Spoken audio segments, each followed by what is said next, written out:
We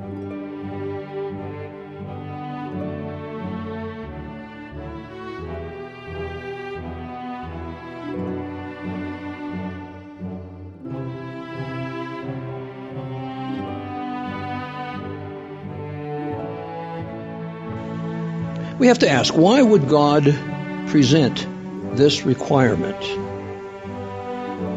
And did it become passé in the New Testament?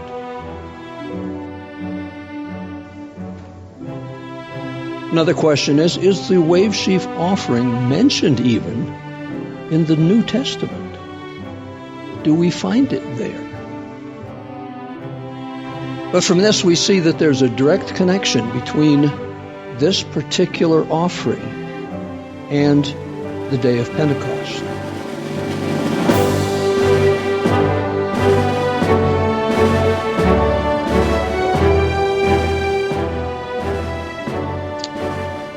Every time that God wanted to give an instruction to his people, he would always preface it with a particular introduction. One of those we can find in Leviticus 23, where he says, "Speak unto the children of Israel, and say unto them, when you become into the land which I give unto you, and shall reap the harvest thereof, then you shall bring a sheaf of the firstfruits of your harvest unto the priest. And he shall wave the sheaf before the Lord to be accepted for you. On the morrow after the Sabbath, the priest shall wave it. And you shall offer that day, when you wave the sheaf, an he-lamb without blemish of the first year, for a burnt offering unto the Lord. And that should be reminiscent of the lamb that is to be selected for the Passover as well. So it's sort of telling us that there is a connection. Down to verse 15, and you shall count unto you from the morrow after the Sabbath, from the day that you brought the sheaf of the wave offering, 7 Sabbaths shall be complete. Now that word complete is translated in some places as whole or completed. In other words, a certain amount of time has to pass. And it gets very specific. It says, even unto the morrow after the 7th Sabbath shall you number 50 days. Now immediately we're tied together with 2 events.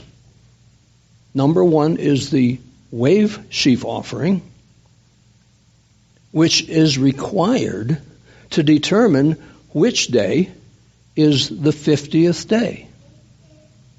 And of course we know the 50th day is Pentecost. That's what the name means. We have to ask, why would God present this requirement? And did it become passé in the New Testament? Is that offering still made the way it was originally intended? The answer is partly yes and partly no. Another question is the wave sheaf offering mentioned even in the New Testament? Do we find it there? Again, it's not obvious, but yes, it is there, and we're going to see a couple of places where it's referred to. But from this we see that there's a direct connection between this particular offering and the day of Pentecost. You basically can't have one without the other. It is an important connection.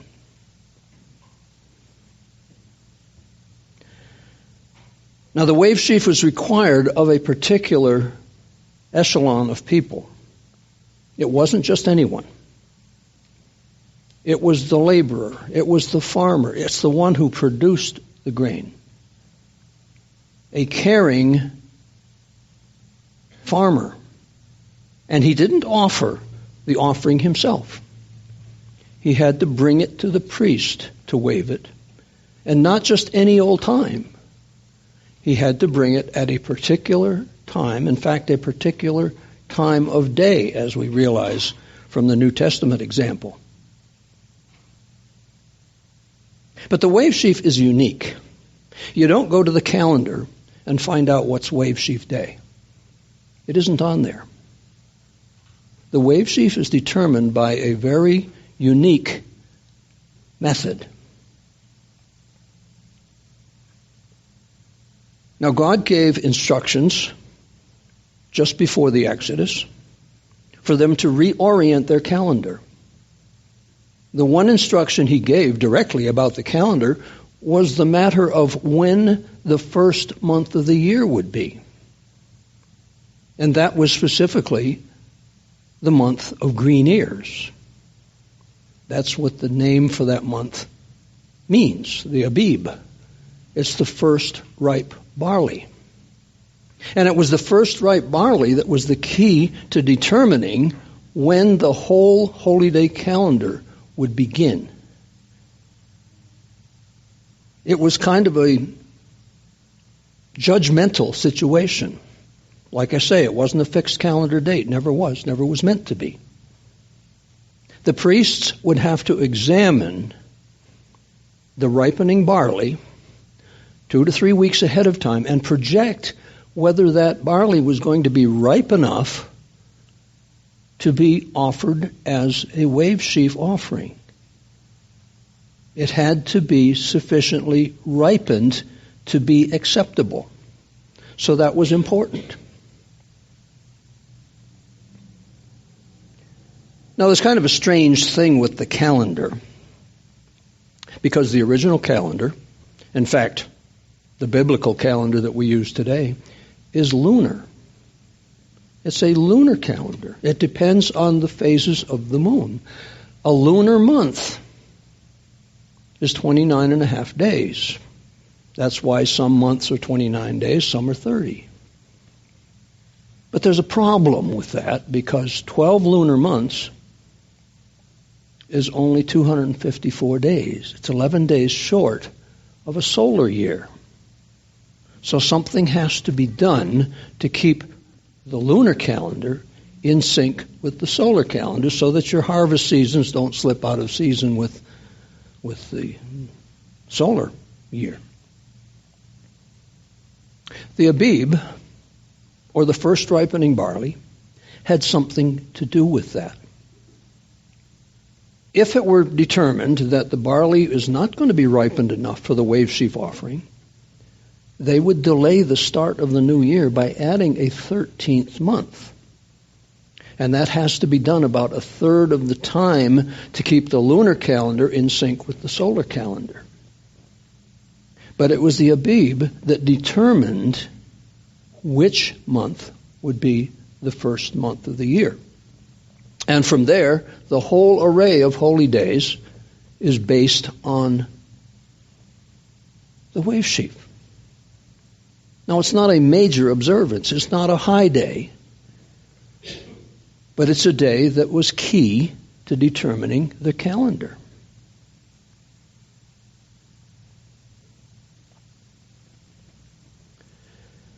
The thing about the wave sheaf offering is that it represents the first of the first fruits. We know who the first fruits are. In fact, that's the instruction that's mentioned in Leviticus 23. The first fruits of your harvest.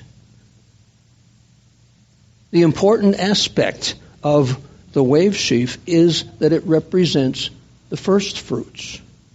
And in this case, the first of the first fruits. And we know who that is. The first of the first fruits harvest, or of course, Jesus Christ. He is our wave sheaf. He is the one who was presented to the Father to be accepted for us. And that's what we need to realize, and that's what makes the significance of this particular day. Now, what about the first fruits? We often hear of them. The book of Revelation talks about them. They're mentioned in Corinthians. But the first fruits, is that a reward? Being one of the first fruits, is that a reward? Or is it an assignment? Because first fruits aren't for nothing. They're called for a purpose. God has a plan to use them. The first fruits are especially important to Him and to His work and to His overall plan. But the suggestion of there being first fruits implies there are others. There are other fruits to come. What do we know about second fruits? Of course, being in the first is special.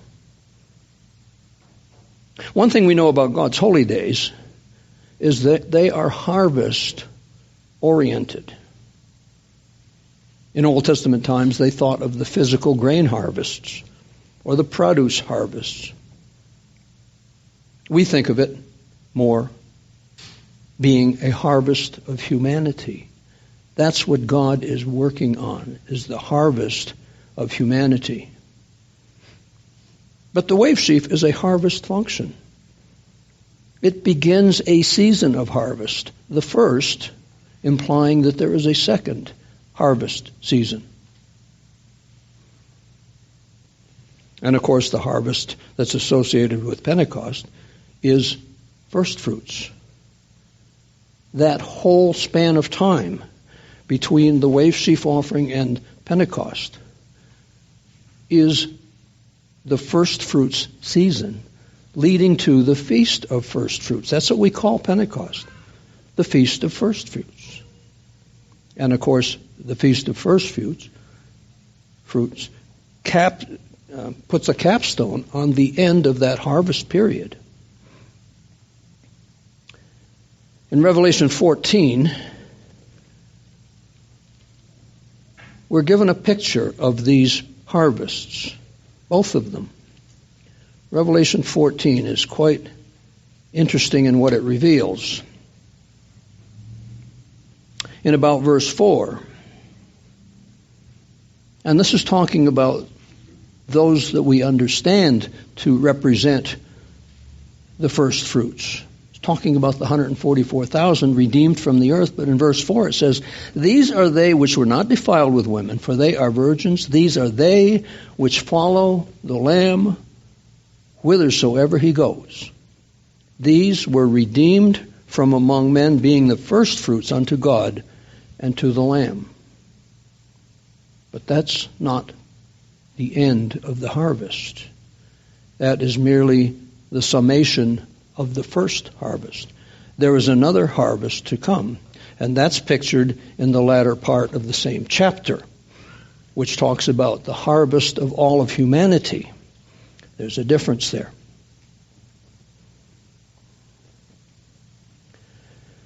But it was important for the priests to assess the readiness of the first ripening barley. It requires a judgment call. They had to make a projection. It wasn't hard and fast determination. They had to project. They had to look forward.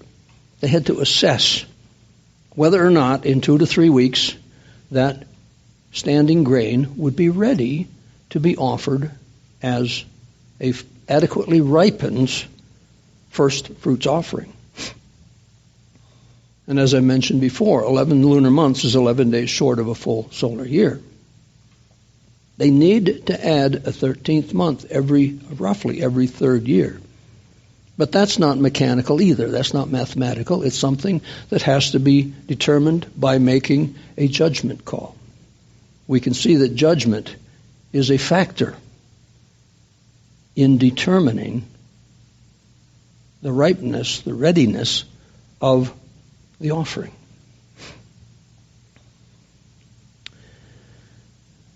Those who are familiar with the calendar issues probably are familiar with what's called the Metonic cycle, and that is that roughly every 19 years, there's a repeat. And that's credited to the Babylonians. We know that since the 6th century BC, they'd been using it. It probably goes back a long ways before that.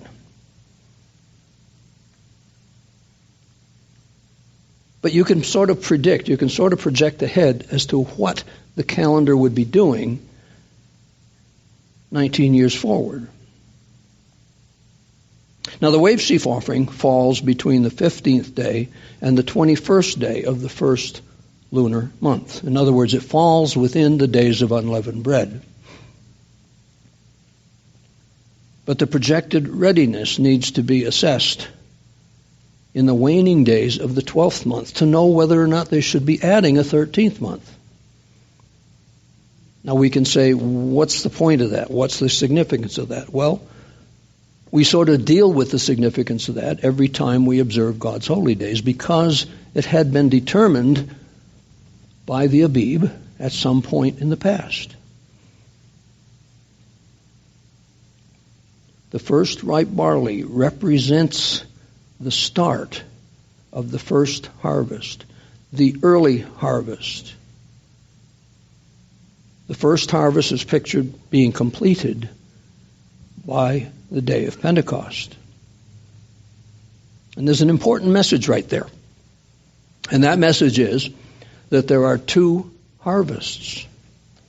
Anyone familiar with God's plan understands there are two harvests. I won't say that the world in general understands that, but let's go to James chapter 5, verse 7. And this is something I've known from my past in the Baptist church as a kid. They talked about this a bit.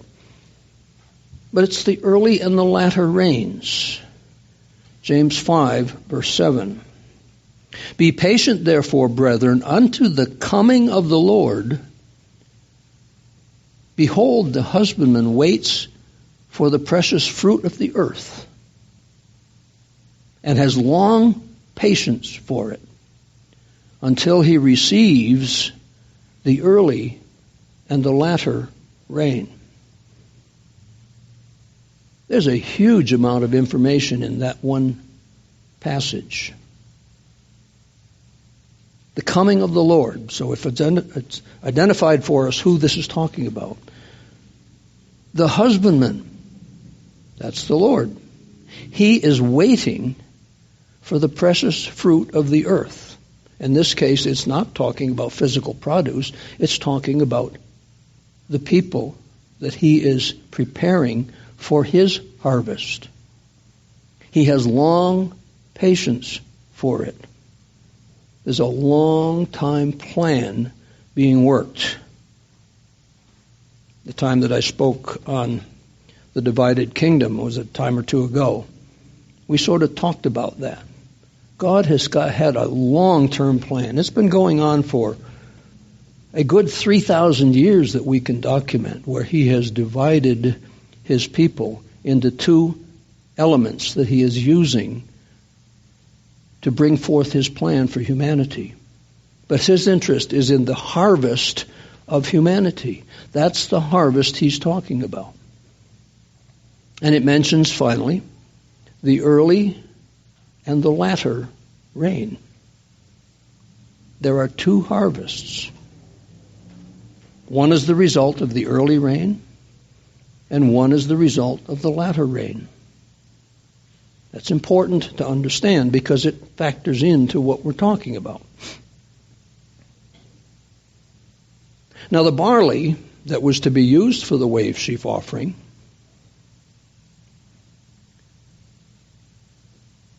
was cultivated barley. It wasn't something that grew on its own. It wasn't wild barley. It wasn't seed that happened to get scattered accidentally. It wasn't something dropped by birds. The barley that counted was the barley that was purposely raised by the farmer. It was seed cultivated by a caring and dedicated farmer. We read that earlier in Exodus 23:16. talks about that. That wasn't the same passage. Exodus 23, verse 16, and that makes it clear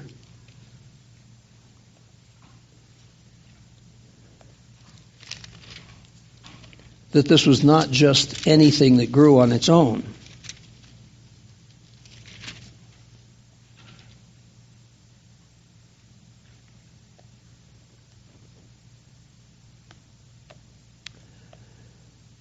I'm going to start with verse 14 just to get the context here of where we are. 3 times you shall keep the feast unto me in the year.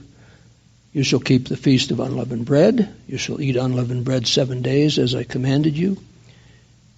In the time appointed of the month Abib, for in it you came out of Egypt, and none shall appear before me empty. And the feast of harvest, the first fruits of your labors, and that's the first harvest, which you have sown in the field, and the feast of ingathering, which is in the end of the year, when you has gathered in your labors out of the field. We can see there also 2 harvest periods. The harvest of first fruits, and later in the year, the harvest of ingathering. So there's 2 harvest periods, but the one that we're focusing on is the one that begins with the wave sheaf offering. What does the wave sheaf have to do with harvesting anyway? Couldn't you harvest your grain whether you offered a wave sheaf or not? That's how it's done in most of the world. They don't even think about this particular offering. Well, we've seen how it may affect the calendar, and that, of course, has to do with how and when we observe God's holy days.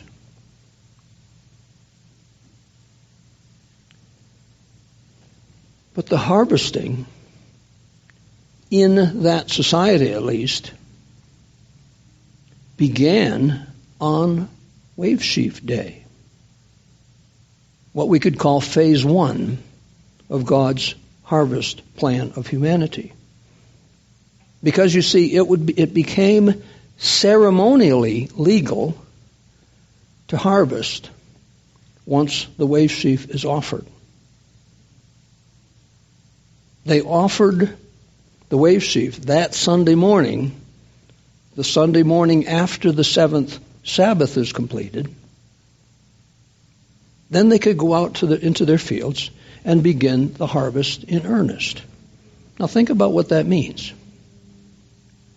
That means that the Sunday of the wave sheaf offering was a work day.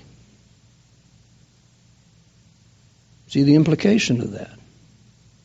If God intended Sunday to be a Sabbath day, that contradicts the wave sheaf offering.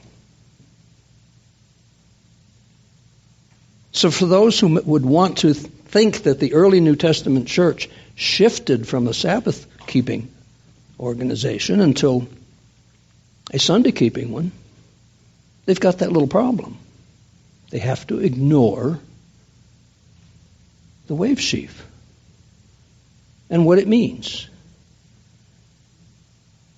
Now, the wave sheaf was key to the receipt of God's Spirit. Think about that, because that's what took place on that day of Pentecost in the first century.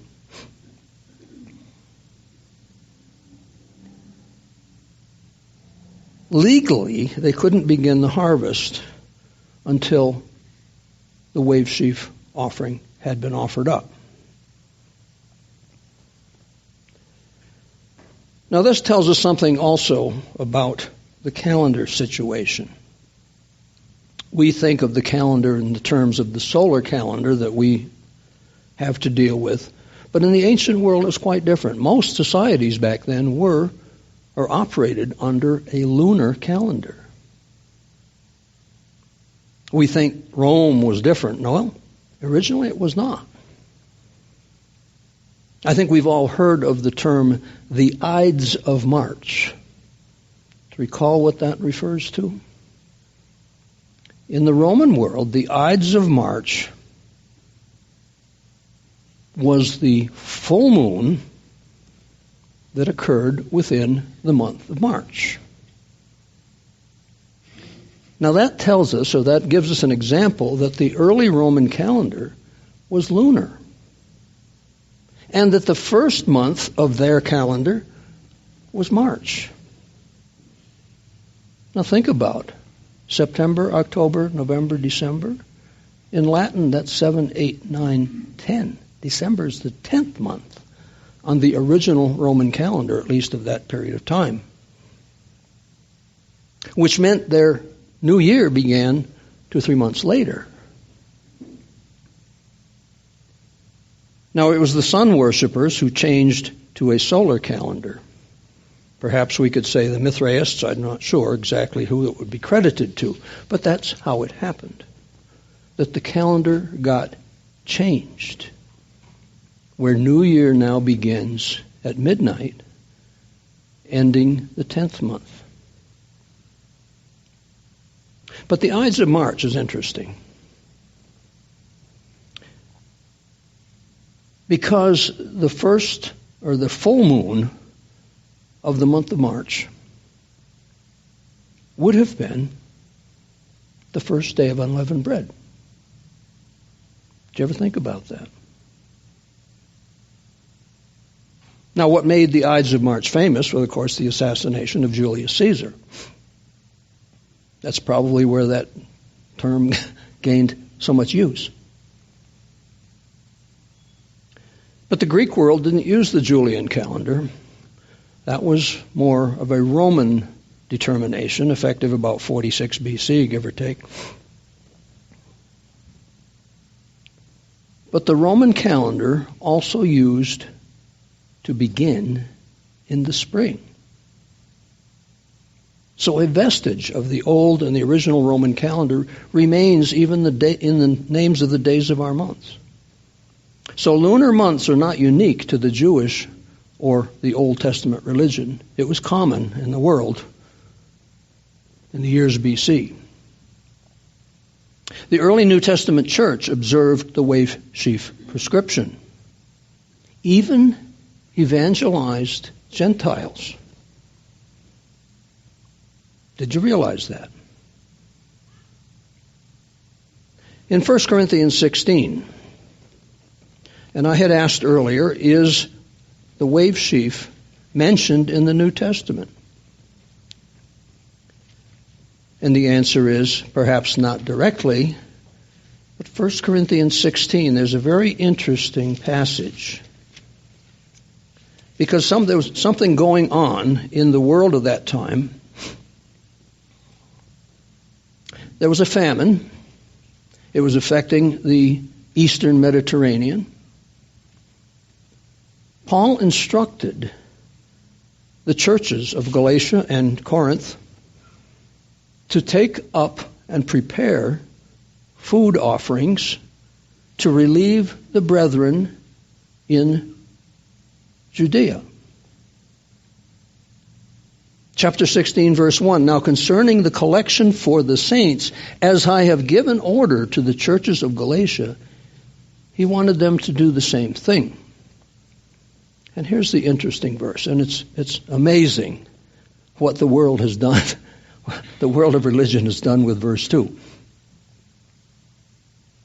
Upon the first day of the week, let every one of you lay by him in store, as God has prospered him, that there be no gatherings when I come. Now, from the time I was a kid, I remember hearing this verse explained. This is the verse they used to justify going to church on Sunday. I mean, this isn't talking about the first day of the week, isn't it?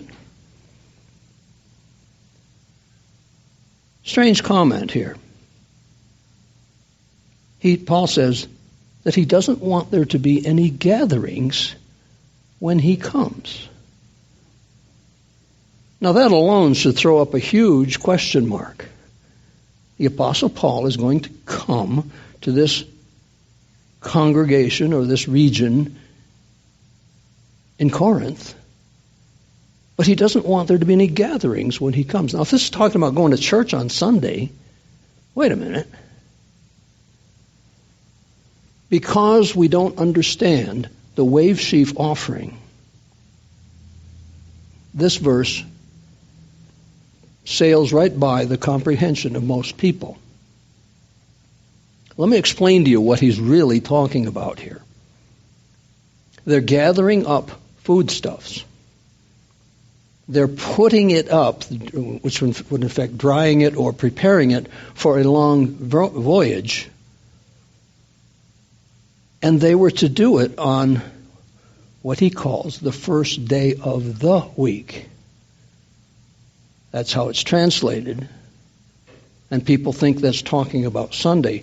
Yes, it's talking about Sunday, but not just any Sunday, not every Sunday, a particular Sunday. Because you see, these Corinthians understood about the ceremonial legality of harvesting their foodstuffs before the wave sheaf offering. They understood the wave sheaf offering.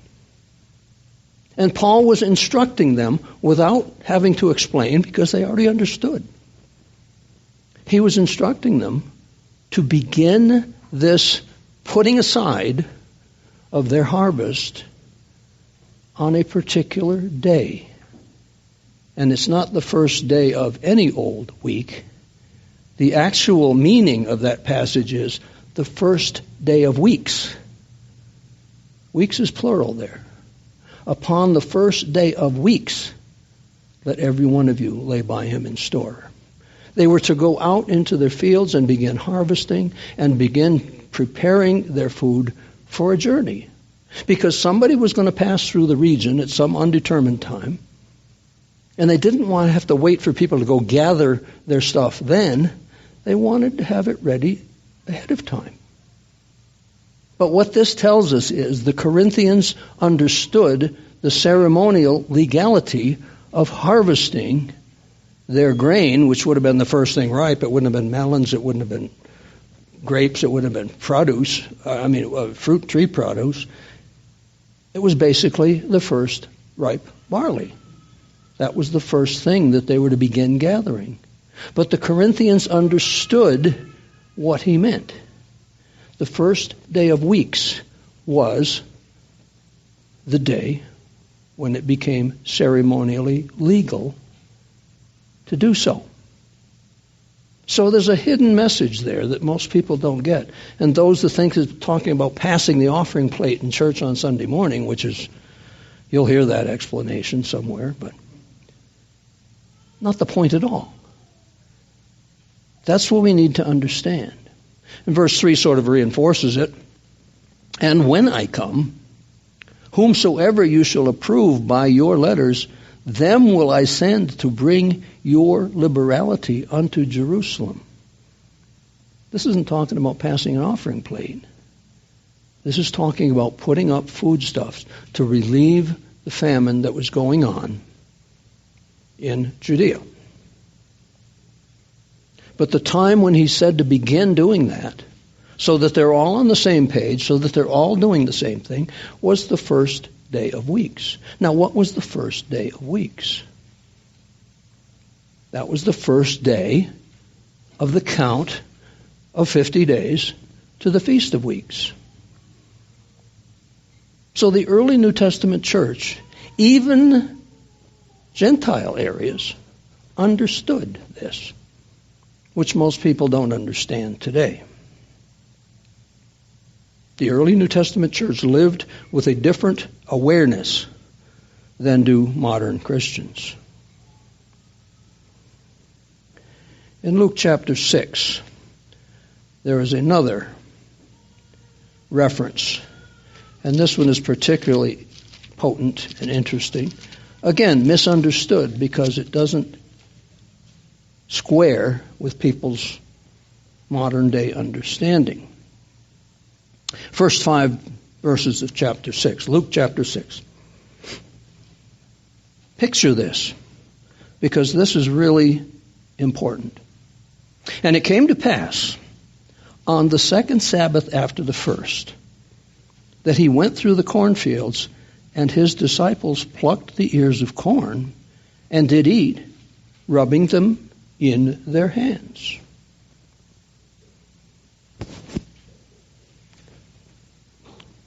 What was wrong with that? Apparently some people had some issues with that. Verse 2, and certain of the Pharisees said unto them, why do you that which is not lawful to do on the Sabbath days?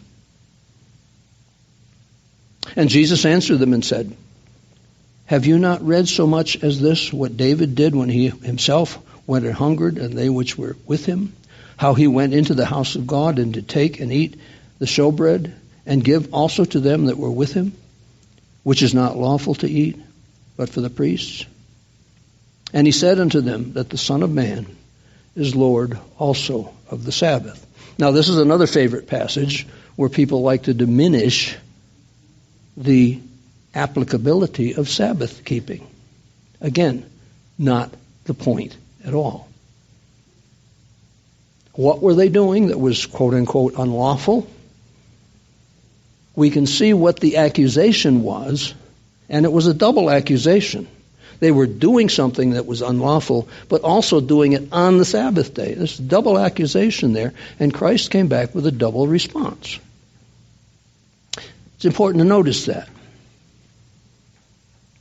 But what was the real problem here? There's a clue to what the problem was right up there in verse 1. The second Sabbath after the first. What was that? That's not any old Sabbath. That is a particular Sabbath. The Greek is deuteroprotos sabbaton. It's a single Greek word. It tells us that it is the second, quote-unquote, first Sabbath. What is a first Sabbath? To have a second first Sabbath, you need to have a first Sabbath, do you not? What does that term mean? Here again, because people don't understand the wave sheaf offering, they're all over the map on trying to explain what this is talking about. Let me explain to you what it is.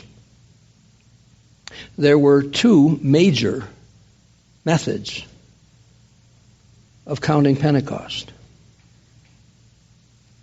One began with the first Sabbath, and the other one began with the second first Sabbath. And actually there's a third, not so well known, and I don't know if it's described in the New Testament, but history will give it to you. But the Pharisees' first Sabbath was the morrow after the first day of unleavened bread. That was the first Sabbath.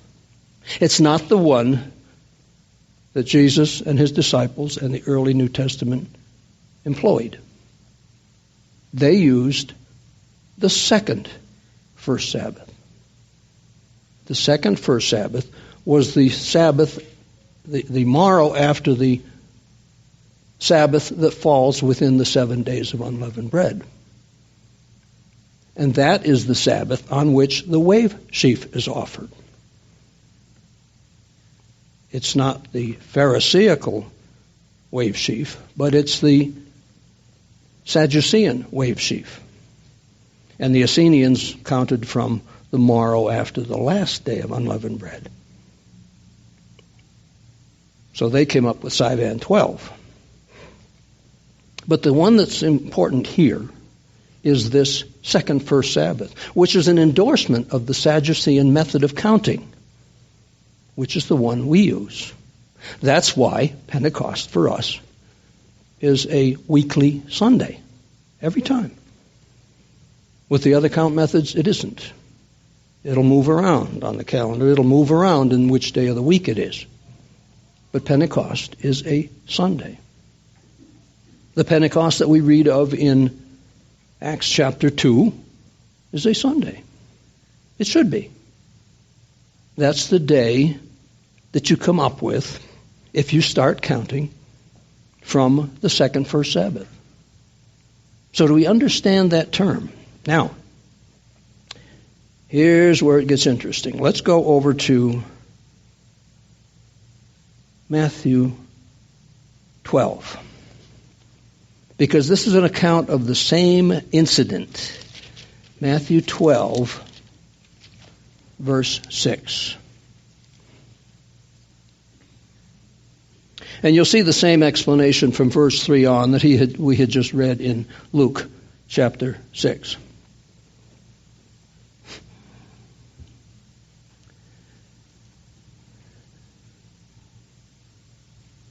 Let me read the whole thing from verse 3. But he said unto them, have you not read what David did when he was an hungered, and they that were with him? He's talking about a case of necessity. How that he entered into the house of God and did eat the showbread, which was not legally lawful for him to eat, neither for them which were with him, but only for the priests.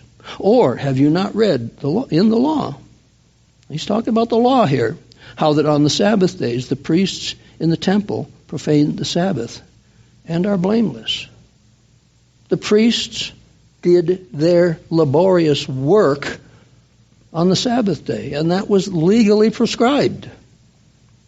So he's showing that their view of Sabbath observance was maybe a little bit off center. But look at verse 6. He says, but I say unto you, that in this place is one greater than the temple. Now he's talking to Pharisees. He's talking to the Pharisees that had the assignment of watching that field. In this place is one greater than the temple. How would a Pharisee react to that? Apparently there's no negative reaction at all. What is he saying? Because you see, they thought he was talking about the thing that was there in that field being greater than the temple. When in actually he's talking about himself being in that field, being greater than the temple. What this tells us is that day, which was the second first Sabbath, was day one or just before day one of the count to Pentecost, which tells us that that wave sheaf was still there in that field. That's what the Pharisees thought he was saying. That's why they were fine with what he said. If they thought he was talking about himself being greater than the temple, we'd probably still hear the echoes of the boom. Okay?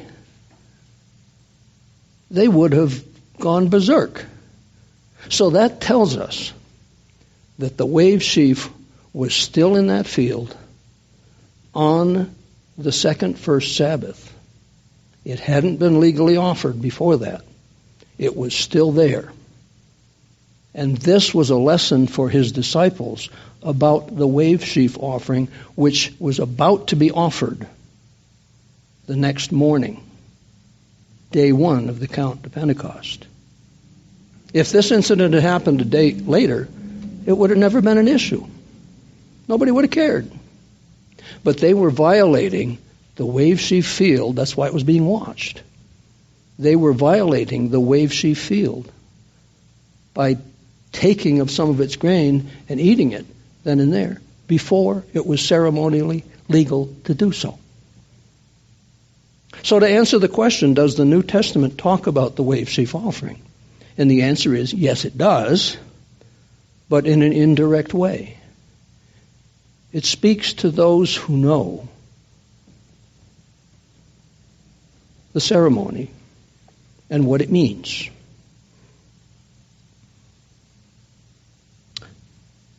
But in so doing, Jesus Christ was declaring himself to be our wave sheaf offering, greater than the temple.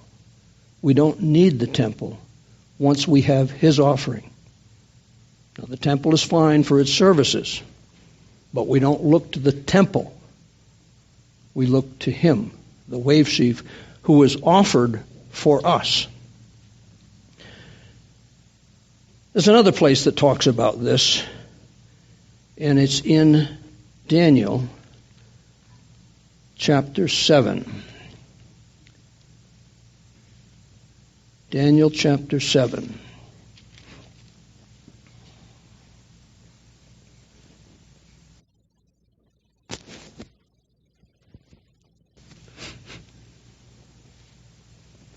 I think it's about verse 13. Daniel 8 doesn't work.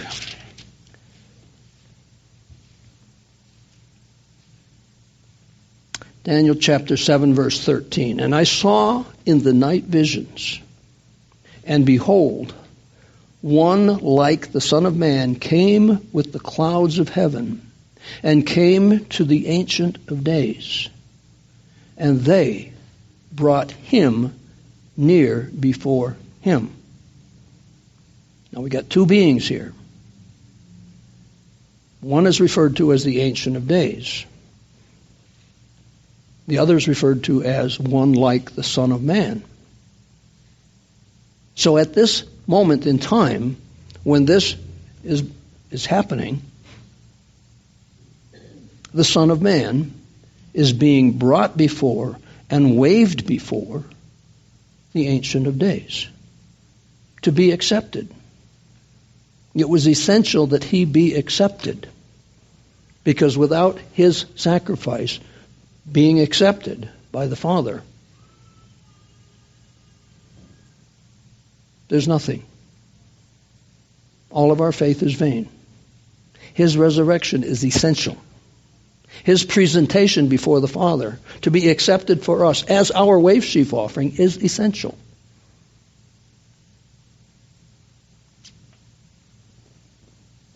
Now we remember the passage where Jesus encountered Mary early in the morning, that Sunday morning, after he had been resurrected.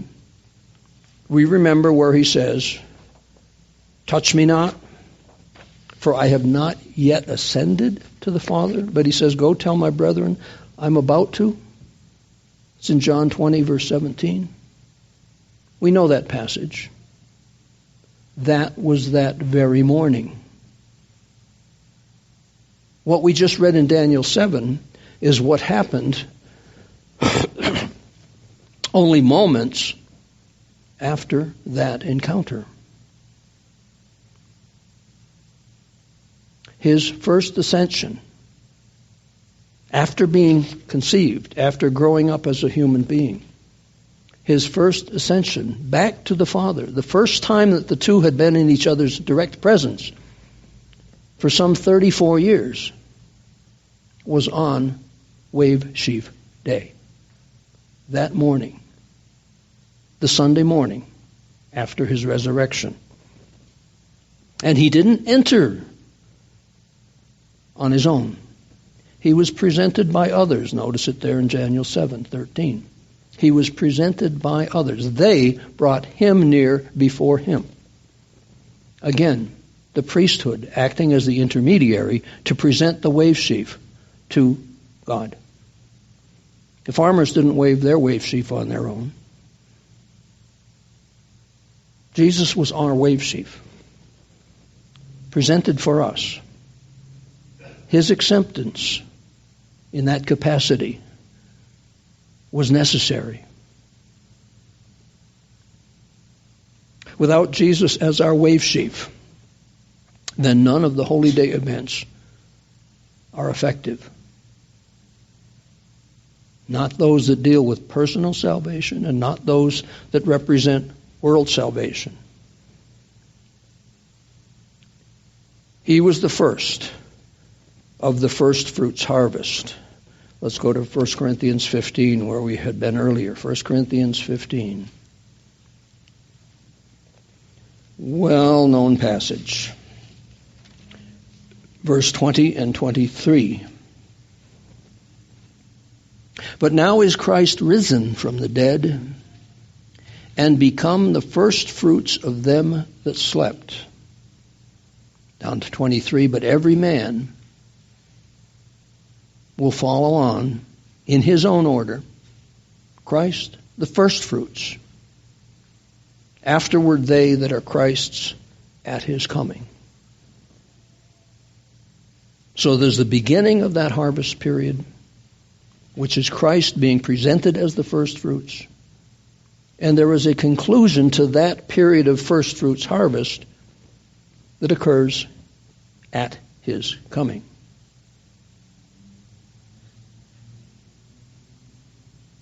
So let's not dismiss, let's not minimize this essential observance. Even though we don't mark it, even though we don't necessarily do anything different on that day, let's at least recognize what it is, what it's for, because it's all important. It determines the calendar. It is essential. It is the benchmark for setting up the whole structure of holy days for the remainder of the year. So let's not dismiss it.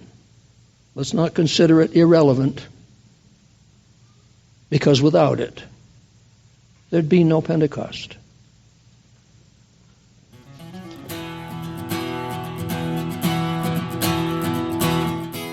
You have received this information based upon the Word of God. Every additional topic concerning the truth, which originates in Scripture, builds understanding leading to salvation. We hope you will personally review the Scriptures cited in this presentation. God will teach you if you ask Him. Until next time, good day.